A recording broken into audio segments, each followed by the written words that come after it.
दुधी भोपळ्याची भाजी आज रेसिपीमध्ये तुम्हाला दाखवणार आहे. व्हिडिओ आवडल्यास नक्की एक लाईक करा. चॅनेलला नवीन असाल तर सबस्क्राईब करायला विसरू नका. रेसिपी पुढे पाहूया. इथे दुधी भोपळा घेतलेला आहे. आता ह्यातला मी अर्धा दुधी भोपळा घेणार आहे. हा दुधी भोपळा कोवळाच आहे. आता इथे मी चणा डाळ 3-4 तासासाठी भिजत ठेवलेली होती. तुम्हाला जर सकाळी करायची असेल भाजी तर तुम्ही रात्री भिजत ठेवू शकता. आता हा दुधी भोपळा आपल्याला कट करून घ्यायचा आहे. हा दुधी भोपळा मी सोलून नाही घेतलेला आहे. तो तसाच घेतलेला आहे कारण तो कोवळा आहे म्हणून. आता फोडणीसाठी आपल्याला कुकर वापरायचा आहे. कारण ही झटपट रेसिपी आहे म्हणून कढईसुद्धा करू शकता. तेल घेतलेलं आहे. तेलात जिरं घातलेलं आहे. कढीपत्ता घेतलेला आहे. आता मसाले घालणार आहेत आपण. गरम मसाला, हळद, धना पावडर, किचन किंग मसाला, लाल तिखट.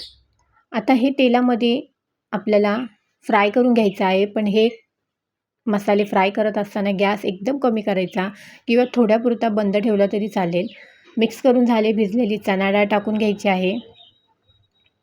छान मिक्स करून घ्यायची आणि थोडं किंचित पाणी घालायचं आहे आपल्याला आणि ह्याला एक वाफ द्यायची आहे.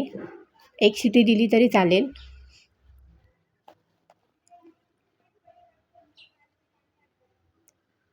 कुकरचं झाकण लावून घेतलेलं आहे आणि आपल्याला एक शिटी द्यायची आहे.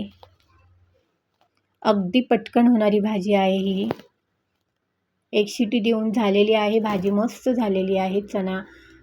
आपली चण्याची डाळ मस्त शिजलेली आहे. आता वरून मी काय केले, धना पावडर टाकलेली आहे 2 चमच. त्याचबरोबर थोडंसं किंचित हिंग वापरायचं आहे.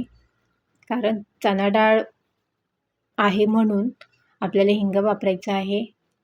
आता काय करायचं आहे आपल्याला, खोबरं किसून घेतलेलं आहे बारीक, ते घालायचं आहे. नाही घातलं तरी चालेल, हे ऑप्शनला आहे.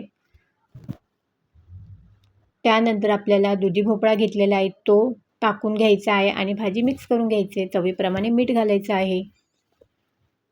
परत थोडंसं पाणी घालायचं आहे आणि मिक्स करून घ्यायची. परत एकदा आपण कुकरचं झाकण लावून घेऊ आणि एक वाफ देऊ. आणि आपली दुधी भोपळ्याची भाजी रेडी झालेली आहे.